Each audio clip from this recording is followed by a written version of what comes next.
So when we are talking about rotator cuff disease, so rotator cuff disease is basically comes with the weakness, not mainly with the pain. The main important thing is the weakness that is present with that one, the glenohumeral weakness. When they lift up something or about to lift their arm, they have weakness. So usually it presents with a painful arch syndrome, compression of the rotator cuff tendons, and the subacromial bursa. So bursitis, tendonitis, rotator cuff thinning, and tear if left untreated. So usually it becomes with the thinning and then later on get to the tear point.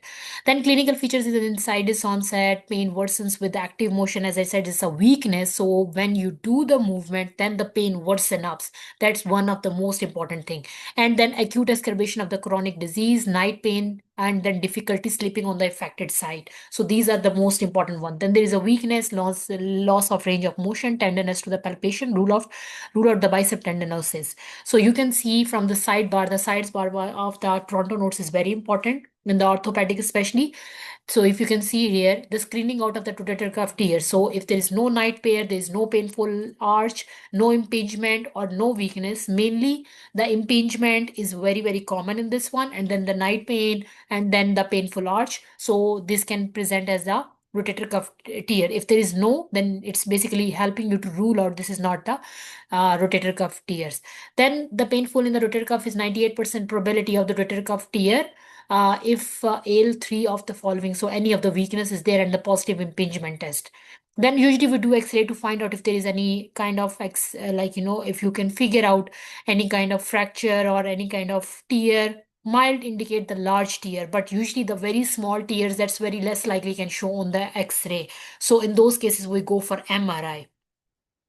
Then orthogram, which is not commonly used, ultrasound can be used later on. Non-operative is mainly using for the first line treatment. Rotator cuff injury treatment begins with the physiotherapy. So you start with the physiotherapy, then active modification, then analgesic, steroid injection, mild and moderate cases can improve, then progression to the surgery if necessary. In the operation is basically for the large tears where there is high chances of, later on can becomes the which needs like a repair right away. So that is refractory or 2 to 3 month physiotherapy, 1 to 2 steroid injection. Then the rotator cuff special test, you can read all the tests, the positive test and negative test. So why it's important to read this one, which kind of test is are positive in which kind of injury. So as you can see, the Jobis test is positive in the supraspinatus tear, lift off is positive in the subscapularis tear. The positive cuff tear is basically in the positive cuff tear.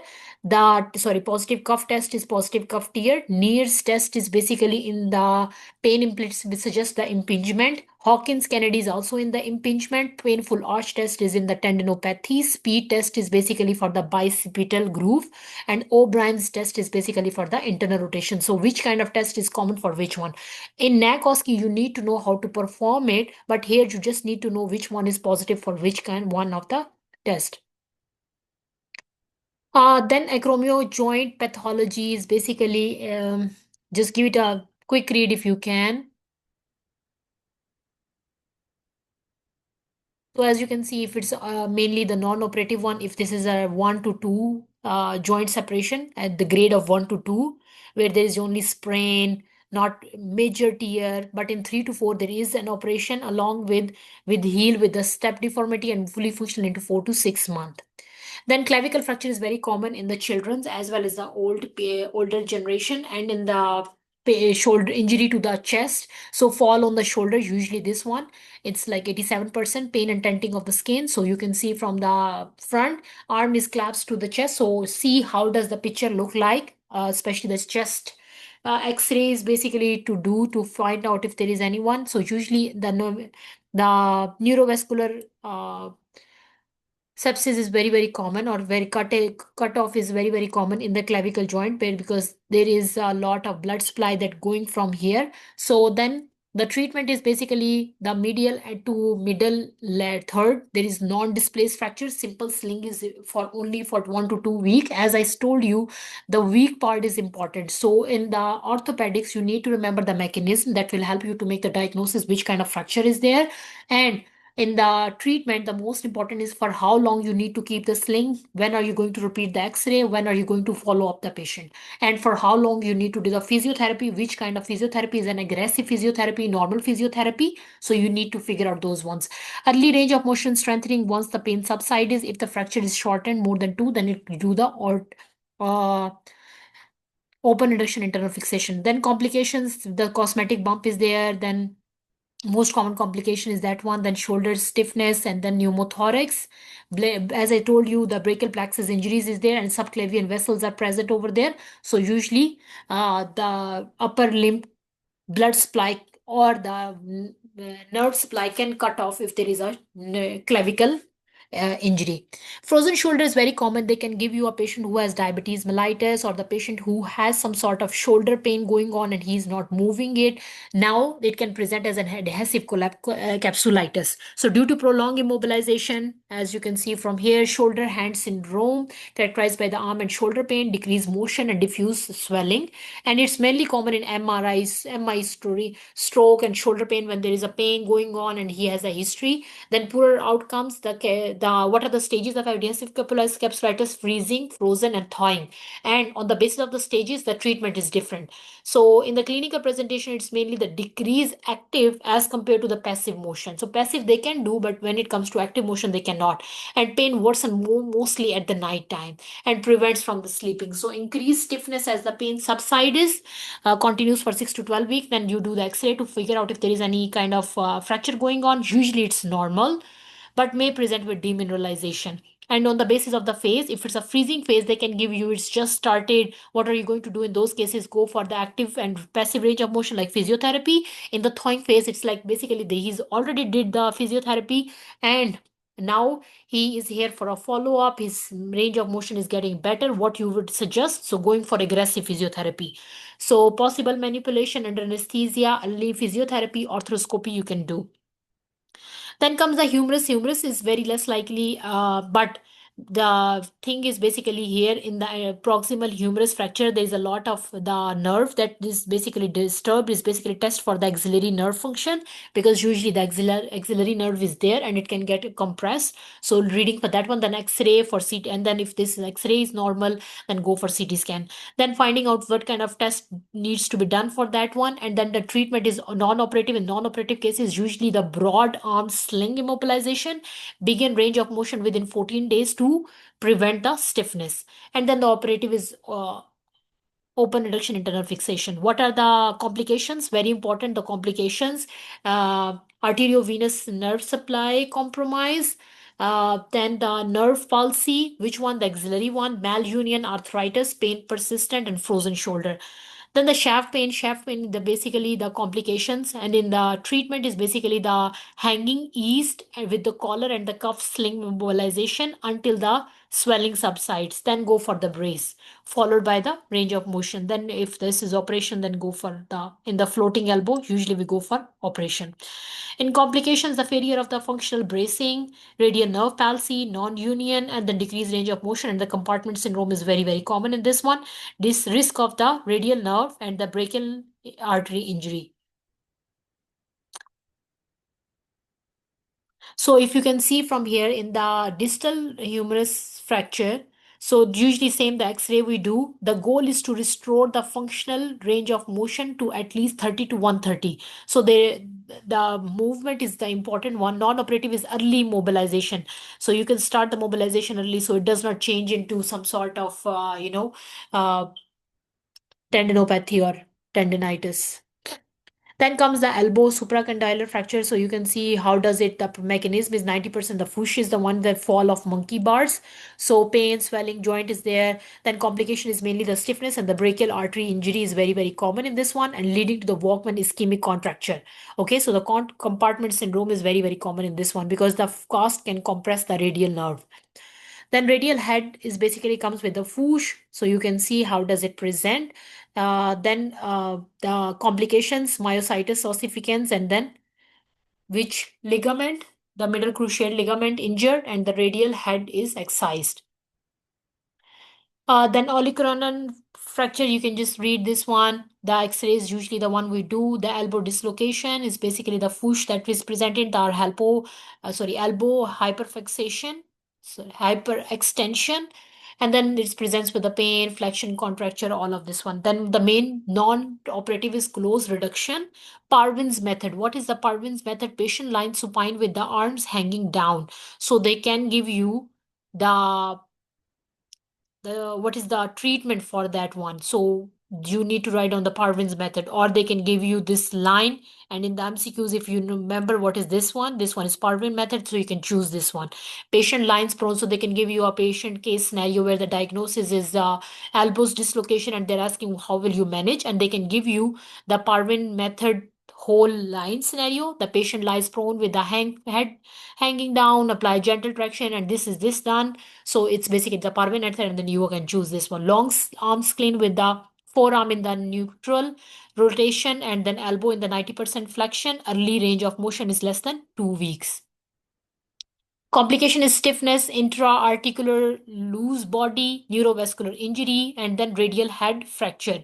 Then recurrent instability is uncommon. Epicondylitis is you need to know which one is tennis one, which one is the golfer one, and when you need to start the operation one after 6 to 12 months of the conservative one. Usually we do rest, ice, NSAIDs, use the brace, physiotherapy, stretching, strengthening, modification, job modification, corticosteroid, and after doing all of this for 1 month, if it's not getting better, then you can go for that one. Now comes to the radius and then ulnar fracture. So usually the mechanism then help you to figure out what the kind of fracture it is, and then in the goal is basically keeping the anatomical reduction and doing the physiotherapy. And if it's the worsened one, then go for ORI, mainly the compartment syndrome. Then soft tissue contracture tissues is limited, forearm rotation. Then you need to do what is the Montague fracture. Montague fracture is important because they can give you the picture of X-ray and then can ask you to make the diagnosis. Or they can ask you how will you approach this case in adults. If stable, if in adults, is if unstable. If it's an adult and it's stable, usually we do for only the splint and early post-operative range of motion start with 2 to 3 weeks. But if it's unstable, in that cases we have to open it and fix it. In pediatrics, it's kind of closed one because they are in the healing stage or they are growing stage, so they heal quickly. Immobilization in the plaster with the elbow flexed for Bado type 2, 4, and then for the type 4. So basically, we go for this one. What are the complications? Same, we already discussed the pain injury, the radial head instability, and the radial nerve uh, synostosis. Nightstick fracture associated with the ulna. So you can read this one. Glacia fracture and Montague's fracture, you have to see the difference. How does the difference is? Basically, one is opposite to the other one. So you can see from the side one. So the Montague is for the ulnar fracture, Glacia is for the radial fracture. And how does it present? Mainly with the Fuchs X-ray. We go for ORIF mainly. And for the children one, so it's a close reduction anyway. Then Cooley's fracture, you can see it's mainly with the Fuchs, and then what are the complications of that one? So that one, the close reduction and hematoma could be there. Uh, then the Smith fracture, that's also the reverse of Cooley's fracture. So see the pictures of those ones, it's important. How does the X-ray of those one look like? Even not the X-ray, the pictures of that one look like. Complications of the wrist fracture, what are those ones? In early one, there's compartment syndrome, acute carpal tunnel syndrome, then finger swelling, complications of the cast that leads towards the compartment syndrome and the difficulty reduction. In the late one, there's a malunion, arthritis, frozen shoulder, wrist, and then ulnar prominence, carpal tunnel syndrome, and all of these one.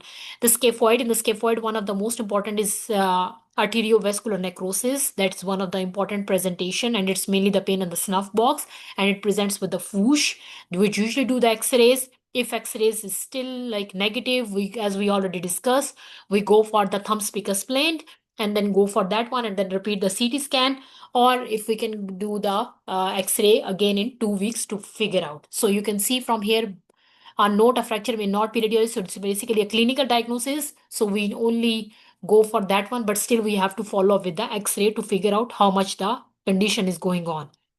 So then you can see the most common is man union, the avascular necrosis is common, delayed union, and then scaphoid ununion.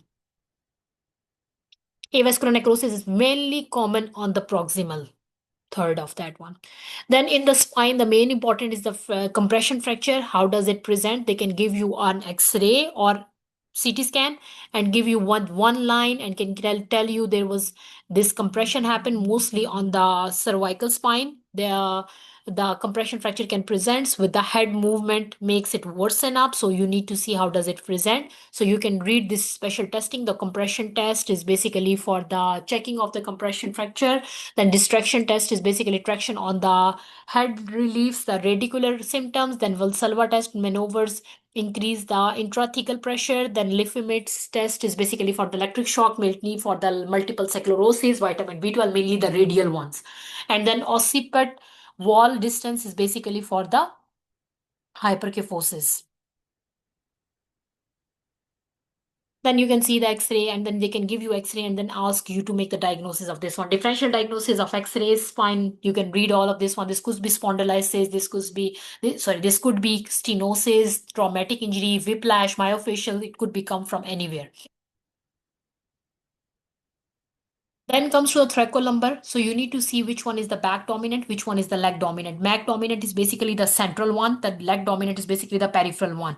So So in the back one, in the when we are talking about the back pain, you always have to rule out the quad equina syndrome. So always ask about the numbness, weakness, uh, pain, all of these ones. So you can see the differential diagnosis. You can read that one. The degenerative diseases, where is the bulging or there is osteophyte formation. So the mechanism is mainly the compression and dehydration that can cause the axial back pain. So usually we start with the staying active with the modified activity, back strengthening exercises, and SAIDs do not treat with opioids. So once because they can become addictive to that one.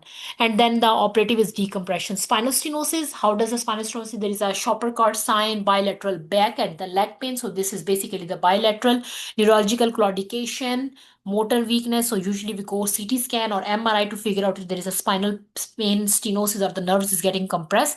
Usually the main treatment is physiotherapy. We can go for decompression surgery, but that's after 6 weeks of physiotherapy like strengthening exercises, stretching exercises, NSAIDs, or the lumbar epidural stenosis. Then comes to the mechanical back pain. So you can see what is the mechanical back pain. It's the dull back pain that stayed there during activity or the prolonged standing, sitting that can cause morning stiffness is there. The symptomatic is basically analgesics, physiotherapy, weight loss, or the exercise program. And then the lumbar disc herniation. In this one, the male is more common than the female one. And there is a tear most commonly in the L5 to S1, then could be in the other one too. So it's basically a back dominant is the central one and the leg dominant is the lateral one. So in this one, usually we go for X-ray and then we switch on to MRI to figure out how much is there and how much is it affecting. And then quad iconic syndrome, as I said, it's very important. Neurological claudication is position. Non-operative is symptomatic and then operative is basically we go for the uh, failure of the symptoms. In those cases, we go for the disc surgery. Then you can read this one. What's the treatment? Treatment is mainly the relief of the strain, physiotherapy, exercise, weight loss, and NSAIDs, acetaminophen. Then you can see the mainly the disc origin of the mechanical is back pain, and then facet is basically causes the back pain, and the spinal stenosis and the root compression usually leads toward the leg pain. As they said, the red flags is basically ruling out the quad equina, mainly the bladder dysfunction, anesthesia, constitutional, chronic disease, paresthesia, age more than 50, IV drug disease, and the neuromotor. Sciatica is one of the most common. The back pain is there. Then you can read if you feel like you have time for this one. The pelvic fracture is one of the emergency presentation after having any kind of trauma, and it's very common in the young, in the and elder people with a low energy trauma like falling down, standing, or something like that. Then we go for X-ray, and the most important is putting the pelvic binder to keep it close. Okay. So as we are going to do the ABCs, emergency IV fluid, pelvic binder, peritoneal packing, then external fixation, laparotomy is going to be done, and then in the for mainly for the hip pelvic, we go for the ORIF. So in these cases, usually keeping the pelvic closed, that's the main important. Then complications could be hemorrhage, injury, obstetrical difficulties, SI joint, arthritis, DVT, all of this one. Then you can read the hip dislocation, which is very uncommon, but you need to figure out what are the classification. Just read the classification. And the complication is postoperative osteoarthritis, avascular necrosis, associated fractures, sciatica nerve palsy, then thromboembolism.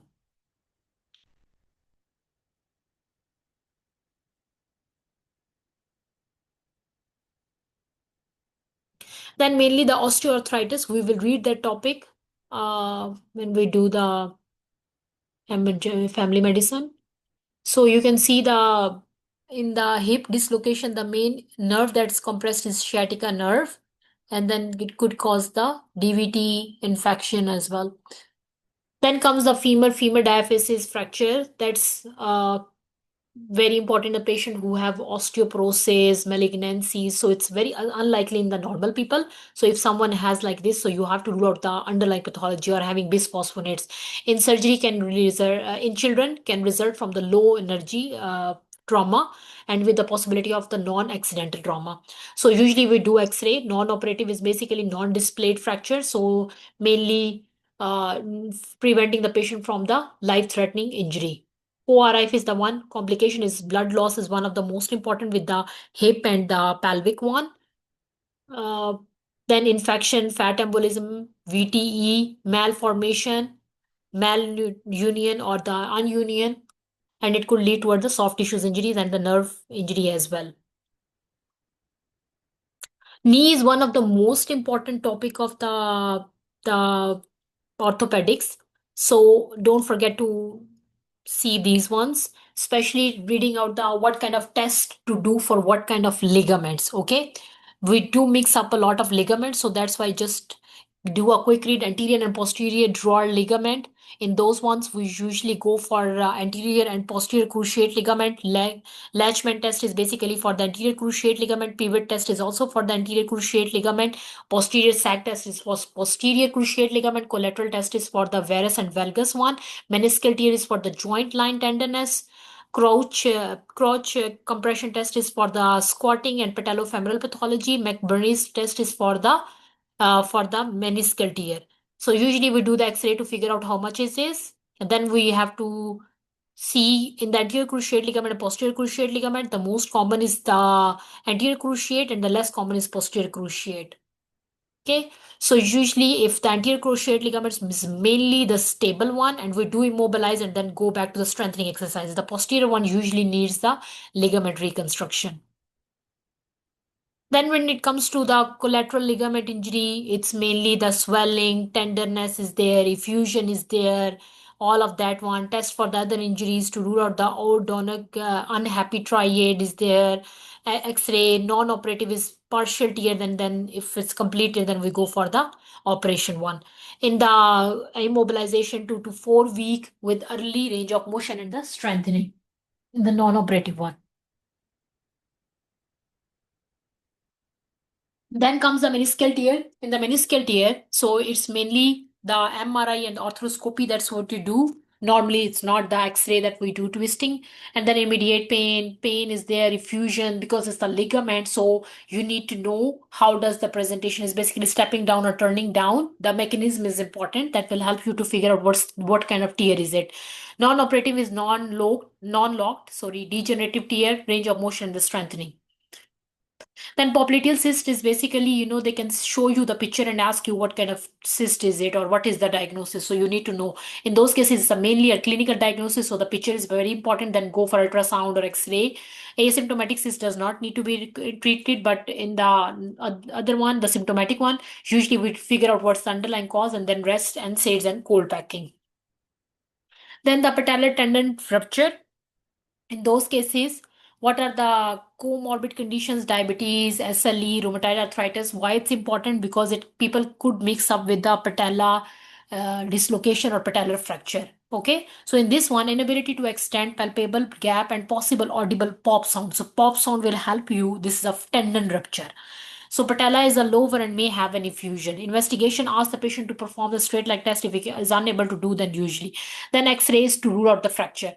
Non-operative is doing the incomplete tear in those ones and then immobilization in the brace, keeping it and then doing for the physiotherapy. Dislocated knee is basically high energy trauma. It's the high energy that causes it. Then X-ray you have to do. Then urgent close reduction is important. You have to do the surgery right away for this one to do the reconstruction. Complication is the popliteal nerve and the peroneal nerve. Sorry, popliteal artery injury and peroneal nerve. And later on can cause arthritis, osteoarthritis, these ones. Patellar fracture, usually we do the X-ray. What happens is marked tenderness or any hit in the front of your, so usually the dashboard.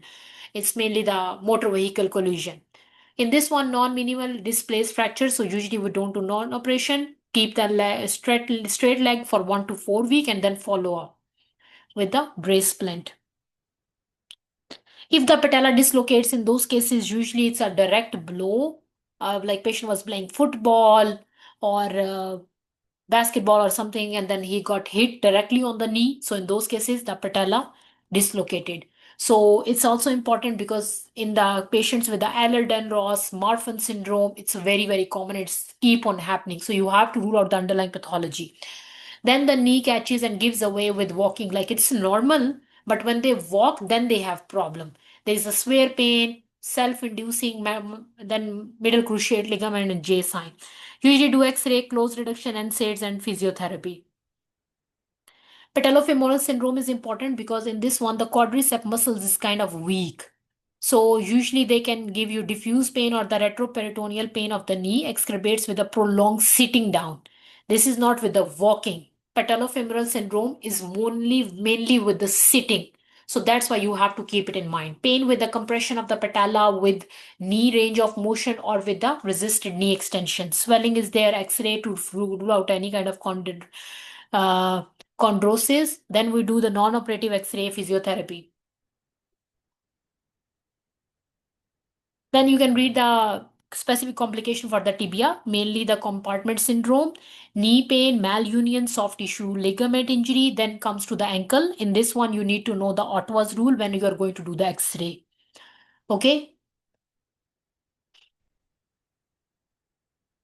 Even for the foot, you need to know the Ottawa's rule. Then comes the Achilles tendonitis. In this one, the posterior heel pain, swelling, burning, and stiffness is there. So usually the burning and everything can give you an idea about Achilles tendonitis. In this one, the most important is telling about what kind of footwear they need to wear. Rest, NSAIDs, activity, shoe wear modification is the important. Then heels, sleeves, pads, then gentle gastrocnemius stretching exercises because the gastrocnemius muscle will help the Achilles tendon to get relaxed. Then physical therapy, then deep tissue cough massage, shock therapy, avoid the steroid injection.